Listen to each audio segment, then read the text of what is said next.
Sveiki, Dievo mylimi žmonės. Pagarbinkim viešpatį Jėzų Kristų kaip karalių. Pagarbinkim. Jėzau, tu karalius, mūsų viešpats tu esi, esantis čia tarp mūsų tu.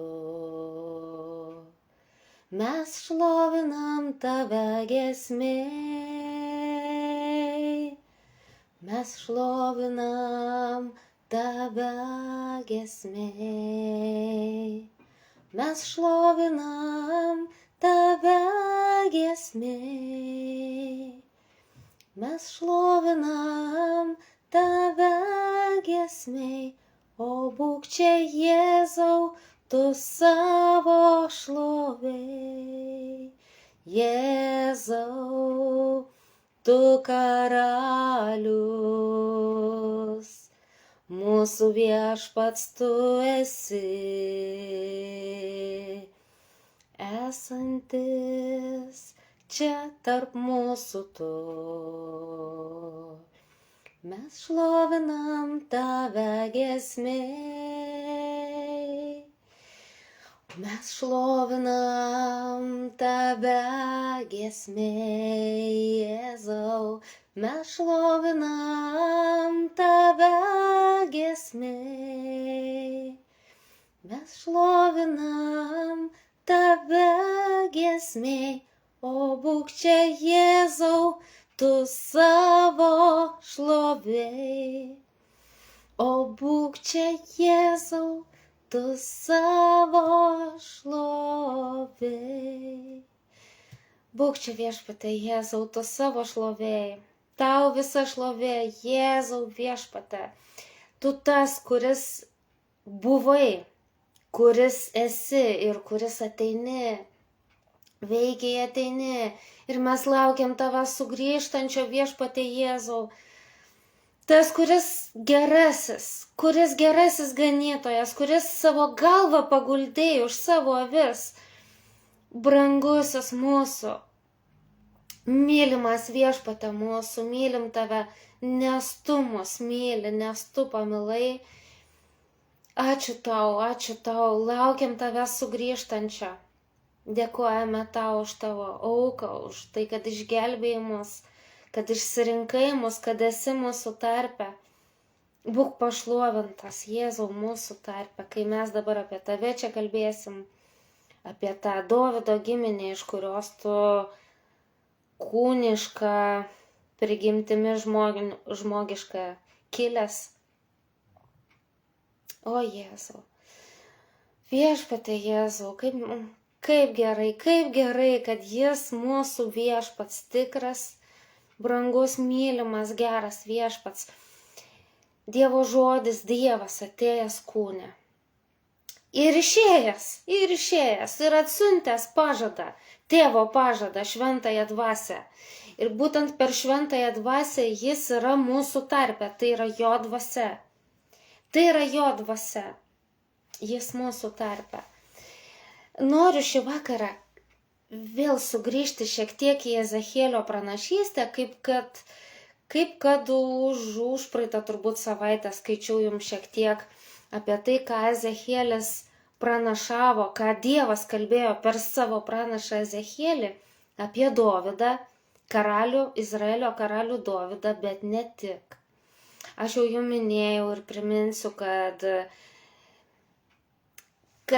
kai mes girdim apie Dovydą Biblijoje, pranašystėse ar parašyta, ar tai, ką kalba Dovydas pats savo psalmėse, turėtumėm atkreipti dėmesį, ar tik čia neina kalba ir taip pat apie Jėzų. Nes Biblijoje tai, kas skamba Dovydui, čia pat jau skamba pranašiškai ir karaliui Jėzui. Ir aš primindama Ezechielio pranašystės pradžią, dar toliau paskaitysiu. Jėzus Kristus tai teisėtas karalius, Izraelio karalius, Svarbiausia, kad Izraelio karalius teisėtas, kilęs iš Izraelio karaliaus Dovydo, kaip ir Dievo pažadėta, ir yra įrodyta, kad būtent taip Matas įrodė, Lukas irgi. Bet jis taip pat ne tik Izraelio karalius, nes mes visi kiti buvę ne tauta, per Jėzų Kristų padaryti tauta. Buvę tolimi nuo Izraelio bendruomenės, kaip Paulius, kad rašė apaštalas, bet per Jėzų Kristų priartinti prie Dievo ir tom pačiu prie Izraelio bendruomenės, atvesti kartu garbinti karalių, tą patį Jėzų karalių pateptą. Kristus tai yra pateptasis. Tik kad graikiškai. Man taip dažnai norisi sakyti Jėzus pateptasis, bet aš galvoju, galbūt kai kuriem žmonėm atrodys keistai, kaip čia, tai čia ne tas Jėzus Kristus, kas čia Jėzus pateptasis, nes yra dar daug žmonių, kurie nežino tos prasmės, kad Kristus tai čia tik graikiškai, o lietuviškai tai pateptasis karalius. Na ir kviečiu pažiūrėti taip įdomiai į Senąjį ir Naująjį testamentą apie patepimą, tą patepimą, kuriuo pateptas mūsų karalius. Ir kaip ten vykdavo karalių patepimas, parodysiu iš Senojo testamento. Kodėl tai vadinama, kad pateptas? Kas yra išteptas? Ne išteptas. Pateptasis. Na, Dievas kalbėjo per pranašą Ezechielį, kad tuo metu buvusi suskilusi Dievo tauta, žydai buvo suskilę. Ir Dievas per pranašą Ezechielį pažadėjo ir kalbėjo pranašiškai, kad bus vėl apjungta visa tauta. Paklausykite Ezechielio 37:19. Aš viešpats Dievas taip sakau. Per Ezechielį. Juozapo lazda, kuri yra Efraimo rankoje, ir Izraelio giminės, jo sąjungininkės, aš sujungsiu su Judo lazda ir padarysiu vieną savo rankoje. Nes buvo Izraelis ir Judas išsiskyrę, bet Dievas pasakė, sujungsiu vėl į vieną. Kai tas lazdas, ant kurių užrašiai, laikysi savo rankoje, jų akivaizdoje, sakyk jiems, kad aš, viešpats Dievas, sakau, aš surinksiu izraelitus iš visų tautų ir parvesiu juos į jų kraštą. Aš padarysiu iš jų vieną tautą Izraelio kalnuose. Vienas karalius viešpataus jiems visiems. Jie nebebus dvi tautos ir nebesuskilsi dvi karalystės. Tai čia konkrečiai apie Dievo tautą, žydų tautą, vėl sugrąžinama į vieną. Bet čia pat yra tokia paralelė. Jūs atsimenate, kaip Jėzus kalbėjo, kad lygiai tas pats ir tarp žydų tautos, izraelitų tautos ir visų kitų netautos, pagonių. Kad ir pagonis ir žydai bus sujungti į vieną bandą, kur bus vienas ganytojas. Viešpats Jėzus taip žadėjo, tai yra tokia paralelė. Taip kaip suskilę žydai buvo Dievo vėl suvesti į vieną, kad būtų jų bendras vienas karalius, viena tauta. Taip ir žydai ir nežydai irgi suvedami per Jėzų Kristų į vieną tautą, į vieną Dievo tautą, Dievo. Buvę ne tauta, dabar padaromi tauta. Ir vienas ganytojas, vienas bendras karalius. Na, iš dalies čia Dievas turėjo omeny tik apie Dovydą, tik apie karalių Dovydą, kad vienas karalius viešpataus jiems visiems, bet pranašiškai, na, Dovydas tai pirmavaizdis Jėzaus, pirmavaizdis, tai kaip mažytis modeliukas didelio gražaus automobilio. Didelį gražų automobilį negali taip apžiūrėti iš visų pusių ir apvertęs aukštyn ratais ir visaip, o modeliuką gali. Tai toks mažas modeliukas ir pirmavaizdis. Dovydas nugyveno savo gyvenimą, bet tom pačiu jis buvo pirmavaizdis Jėzaus.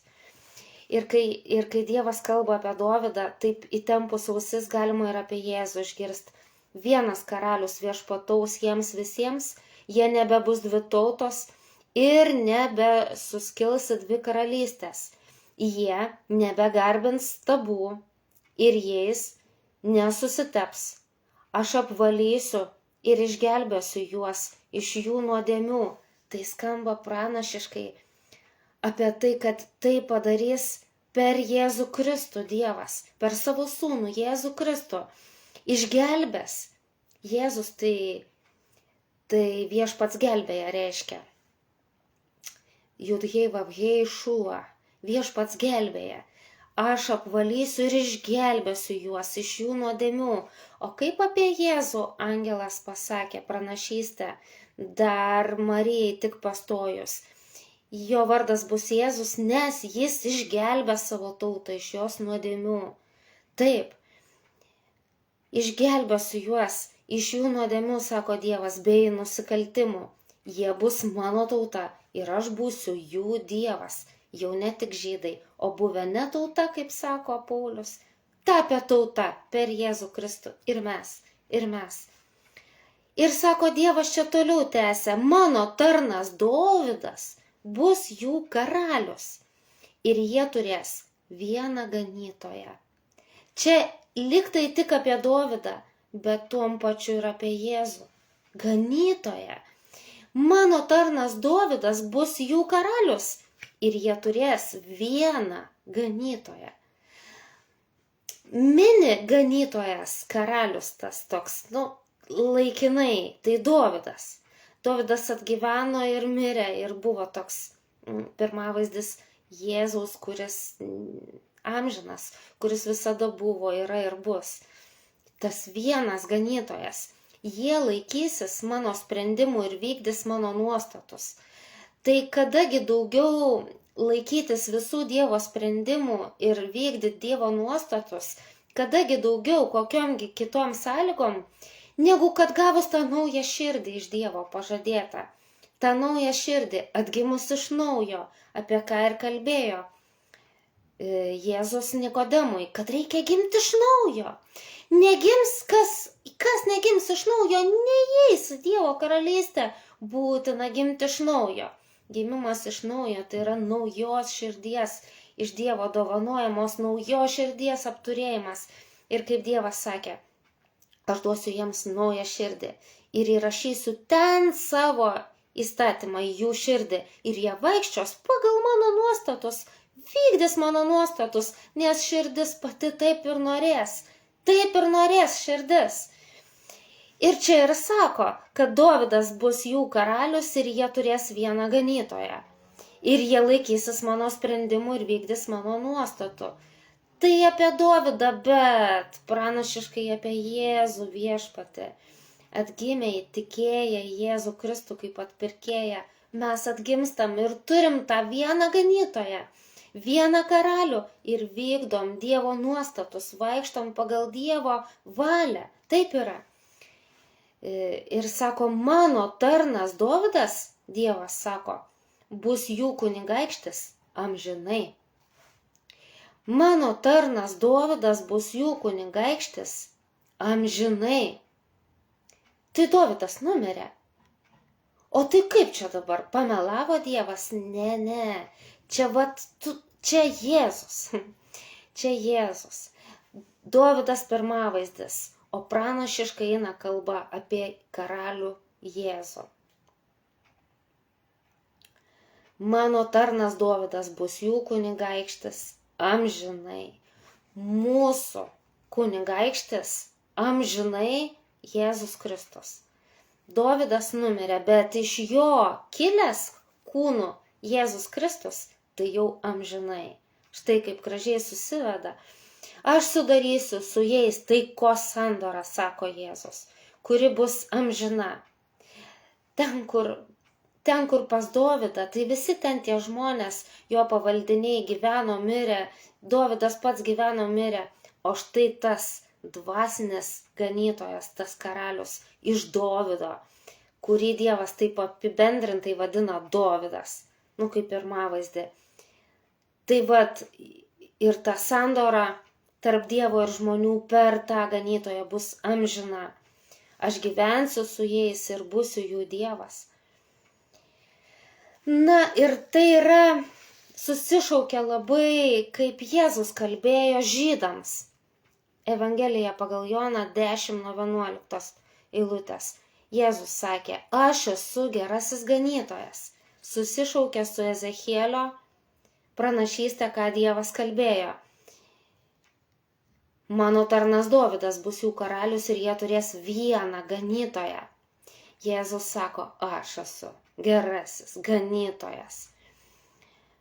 Gerasis ganytojas už avis guldo savo gyvybę. Aš esu gerasis ganytojas, 14 eilutė. Aš pažįstu savasias avis ir manosios pažįsta mane. Kaip mane pažįsta tėvas, taip ir aš pažįstu tėvą ir už avis guldau savo gyvybę.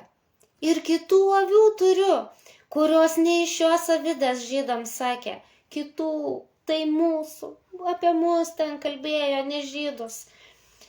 Ir kitų avių turiu, kurios ne iš šios avidės, ir jas man reikia atvesti. Jos girdės mano balsą ir bus viena kaimenė, vienas ganytojas. Dievas kalbėjo, kad Dovydas mano tarnas, jie turės vieną ganytoją, tas karalius, ir jis bus jų kunigaikštis amžinai. Tai va tai yra Dovydas kaip pirmavaizdis, o Jėzus pats patvirtina savo žodžiais, kad tai jis. Jis ne tik Izraelio tautai visai sujungtai vienas ganytojas, bet ir toms avytėms mums, kurios iš kitos avidės atsivedė ir padarė mus viena kaimenė, vienas ganytojas. O pateptasis Kristus, tai va šiek tiek apie tą patepimą, kaip Izraelyje būdavo patepami karaliai. Jėzus karalius, pateptasis. Ne bet koks, o va toks, kuris guldo savo gyvybę, gelbėtojas. O štai pateptasis Dovydas karalius, iš kurio Jėzus kūniškai kilęs yra. Tai prieš tą Dovydą buvo dar vienas Izraelio karalius Saulius, kurį Samuelis pranašas, Dievo pranašas Samuelis Dievo paliepimu irgi buvo patepęs, kad jis būtų, Dievo išskirtas ir sugebėjimus karaliauti, palaiminimą iš Dievo turintis karaliauti karalius. Bet Saulius neklausė Dievo iki galo visiškai. Saulius klausė Dievo tik iš dalies.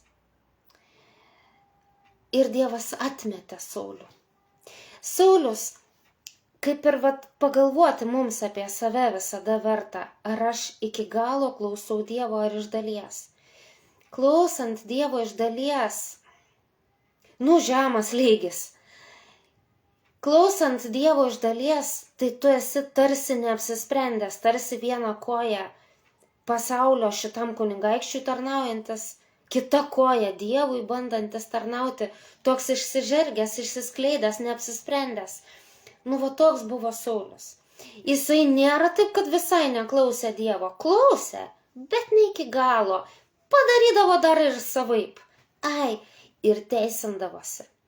Ir būna, kad dabar Dievo vaikais, vadinami žmonės, jie galbūt ir yra Dievo vaikai, bet tokie sugundyti, suabejoja, neapsisprendę, daro pagal Dievą, pagal tai, kaip jų dangiškasis tėvas, ką mėgsta, koks yra jų tėvas, Dievas, kaip viešpats jų moko, Jėzus, bet ir pasilieka savaip ir sako, tai aš čia užtat paaukosiu. Nelabai čia iki galo aš darau pagal Dievo tą charakterį, pagal tai, kas Dievui patinka, nelabai, savaip dalį padarau, bet užtat aš bent jau paaukojimų įmesiu į krepšį, ar gerą darbą padarysiu, tarnavimą patarnausiu Dievui ir su jais užsikišta skylė tokia, kur aš pats išpešiau. Ne visai taip yra. Karalius Saulius teisindamasis, kad jis pasiliko savo, ką Dievas pasakė, viską sunaikinti. Jisai sako, aš pasilikau, bet užtat iš tų gyvulių Dievui kiek daug paaukosiu, kaip Dievui patiks. Neužkiši Dievą, neužkiši dovanom, aukom kažkokiom, jeigu jo ne iki galo klausai. Tai vis tiek be galo liūdna. Ir ar tu gali tada Dievui būti toks, patikimas tarnas, jeigu toks ne iki galo jo klausantis, ar patikimas? Ne. Dievas patraukė Saulių. Ir Samuelis atėjo ir kalbėjo Sauliui žodį nuo Dievo. Čia iš pirmo Samueliui, pirmas Samuelio knyga Senajame testamente, 15 skyrius nuo 22 eilutės. Samuelis pasakė Sauliui, argi viešpats labiau vertina deginamąsias aukas ir atnašas negu paklusnumą viešpatės balsui? Argi? Eik tu, ką čia tu teisinėsi, karaliaus Sauliau? Teisinėsi, kad ne iki galo Dievo paklausai. Ir sakai, bet užtat aš kiek prideginsiu aukų Dievui. Tai argi Dievas labiau vertina šitas deginamąsias aukas ir atnašas negu paklusnumą viešpatės balsui? Argi? Paklusti yra geriau negu aukoti. Taip, nesvarbu, ką be nuspręsi Dievui pritarnauti, priaukoti, bet jeigu ne iki galo paklusti jam, jo balsui, jo žodžiui, tai ne taip vertinga viešpatės akyse, tai liūdna. Tai liūdini šventąją dvasią, iš tikrųjų taip ir yra. Paklusti yra geriau negu aukoti ir klausyti yra geriau už avinų taukus, už aukas ir dovanas Dievui. Klausyti, paklusti yra svarbiau ir Dievui brangiau ir žymiai vertingiau. Ir toliau tęsė Samuelis sakyti Sauliui. Nepaklusnumas yra kaip žiniavimo nuodėmė ir užsispyrimas yra kaip stabmeldystė. Tai gali sakyti, aš statulų neprisidėliojęs, aš čia, ir žinai, ką darai kitko ką darai. Ir sakai, aš čia netobulas žmogus, aš ne iki galo tą Dievo valią čia taip ir vykdysiu. Bet nueisiu, pritarnausiu, bažnyčiai paaukosiu, pritarnausiu gerą, padarysiu. Nepaklusnumas yra kaip žiniavimo nuodėmė ir užsispyrimas kaip stabmeldystė. Ir kas, kad statulų neprisidėjęs. Užsispyrimas prieš Dievą yra kaip stabmeldystė. Tai ar tu statulą pasidėjęs, ar šiaip Dievo neklausai užsispyręs. Tai vienodam lygyje. Kadangi tu atmetei viešpatės žodį, jis atmetė tave, kad nebebūtum karalium. Kaip skaudžiai Sauliui turėjo būti. Tu atmetei viešpatės žodį ir ne iki galo jį vykdai, ne iki galo, nepatikimas. Dievas rūpinasi savo tauta Izraeliu ir tikrai neduos belekam ten karaliauti ir valdyti ir tarnauti. Toks nepatikimas yra netinkamas. Ir atmetė Dievas tave. Ir pranašas Samuelis tai pasakė Sauliui, nuoširdžiai liūdėjo, kad taip, tikrai nuoširdžiai liūdėjo. Bet taip pat pirmoje Samuelio knygoje 16 skyriuje, jau nuo 1 eilutės, Samuelis pasakoja, kad viešpats tarė Samueliui, ar ilgai liūdėsi dėl Sauliaus, kurį aš atmečiau? Ar ilgai? Kurį aš atmečiau, kad nebūtų Izraelio karaliumi? Prisipildyk savo ragą aliejaus ir eik. Aliejų pranašas Samuelis neždavosi tokiame gyvulio rage. Ten būdavo supiltas aliejus ir būtent šitų aliejų jis turėdavo patepti karalių. Prisipildyk savo ragą aliejaus ir eik. Aš pasiųsiu tave į Betliejų. Štai, Betliejų. todėl ir Jėzus turėjo gimti Betliejuje. Pas Jesę, nes vieną jo sūnų, Jesė tai vyras, vyriškis, izraelitas, nes vieną jo sūnų pasirinkau karaliumi. Samuelis atsakė, kaip aš galiu eiti, jeigu išgirs Saulius, tebesantis karaliumi, jis mane nužudys? Viešpats atsakė, pasiimk veršį ir nuėjęs sakyk, atėjau viešpačiui aukoti, pasikviesk Jesę prie aukos, o aš tau parodysiu, ką reikia daryti. Tu patepsi tą, kurį tau nurodysiu. Ne bet ką tepliosi, tepsi tik tą, kurį viešpats Dievas išsirinko ir parodys, kad būtent jį reikia patepti. Na ir ką išsirinko tada vietoj Sauliaus viešpats Dievas? Samuelis padarė, kaip viešpats jam sakė. Jam atėjus į Betliejų, miesto vyresnieji nusigando ir jį pasitikę klausė, ar su taika ateini, kokią žinią atneši, taigi čia Dievo pranašas, gal kažką blogo tuoj pasakys nuo viešpatės. Jis atsakė, su taika atėjau viešpačiui aukoti, pasišventinkite ir eikite su manimi prie aukos. Jis pašventino Jesę bei jo sūnus ir juos pakvietė prie aukos. Kai jie atėjo, Samuelis pažiūrėjo į Eliabą ir sakė, tikrai, šis yra viešpatės pateptasis, į vieną iš Jesės sūnų. Jis pasižiūrėjo į patį gražiausią, fainiausią, tokį rimtai atrodantį šaunų gražų ir sako, tikrai va šitas turbūt šitą viešpats ir išsirinko, šitas yra viešpatės pateptasis. O Dievas ne taip žiūri kaip žmonės, Dievas žiūri į širdį. Širdies nesimato per tą gražią išvaizdą.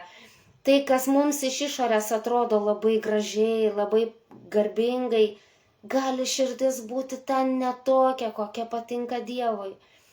Ir viešpats tarė Samueliui, nežiūrėk į jo išvaizdą, nei į jo ūgį, nes aš jį atmečiau. Va taip. Kaip viešpatė šitokį gražų, šitokį tvirtą, savim pasitikinti, tokį tikrai jau toks ir turi būti karalius. Ne, nežiūrėk, kad jis gražiai atrodo, jį aš atmečiau.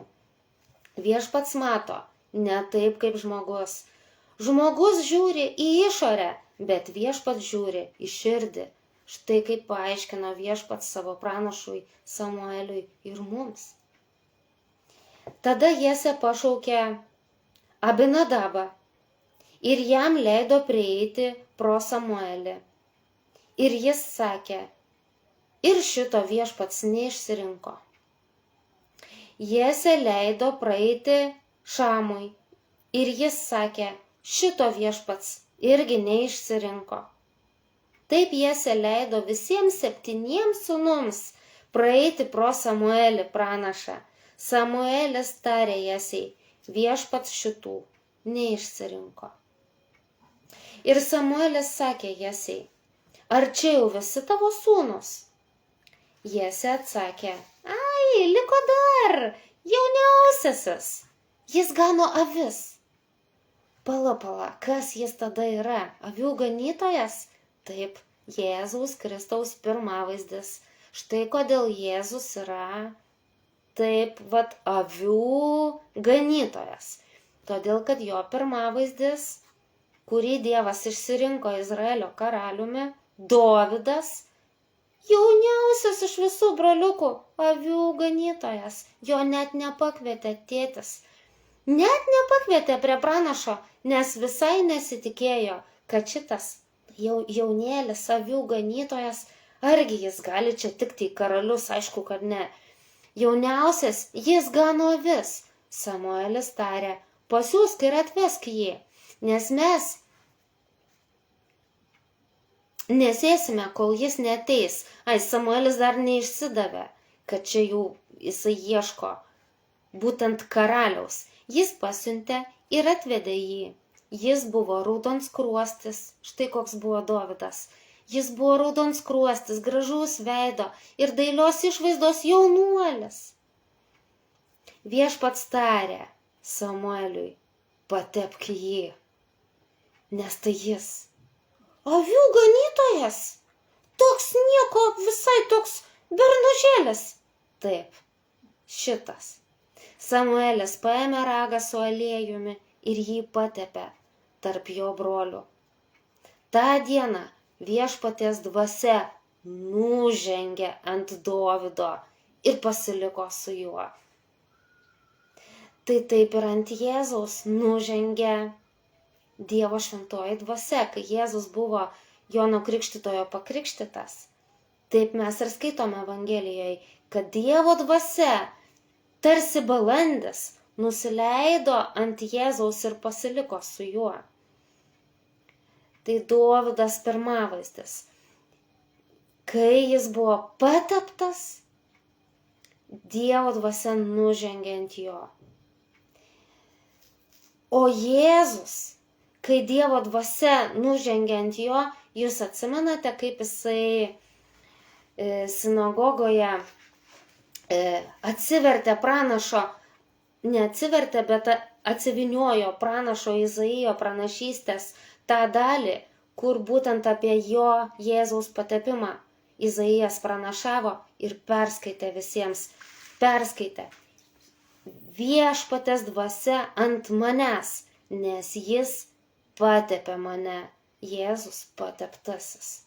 Kas jį patepė? Koks nors pranašas atėjęs, kaip Samuelis, iš rago aliejaus paėmė ir patepė? Ne, pats Dievas, Tėvas patepė Jėzų Kristų. Pats Dievas ir šventoji dvasia nužengė ant jo. Šventoji dvasia ir patepimas yra kartu.